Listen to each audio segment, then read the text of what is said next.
ఇప్పుడు భగవద్గీతలో ఉన్నటువంటి కొన్ని శ్లోకాలను నేను పఠిద్దామని అనుకుంటున్నాను. వాటిని మీ ముందు ఉంచుతాను ఫ్రెండ్స్. మముపేతస్య పునర్జన్మ దుఃఖాలయామశాశ్వితం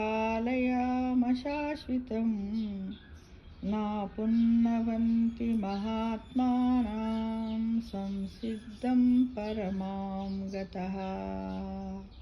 అంటే ఉత్తమమైన మోక్షమును పొందిన మహాత్ములు నన్ను పొందిన వారగుచున్నారు.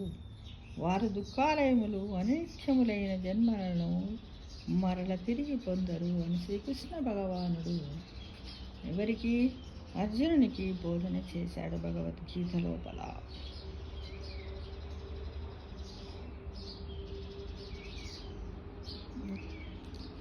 అబ్రహ్మ భువనా లోకాః పునరావర్తినో అర్జున మముపేత్య తు కౌంతేయ పునర్జన్మ న విద్యతే.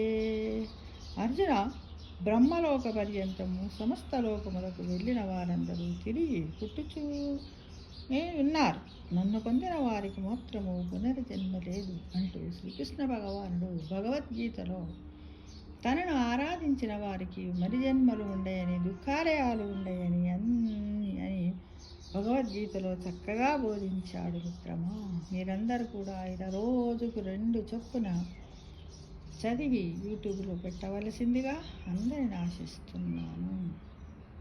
జై శ్రీకృష్ణ, జై శ్రీకృష్ణ పరమాత్మనే నమః. ఓం నమో భగవతే వాసుదేవ.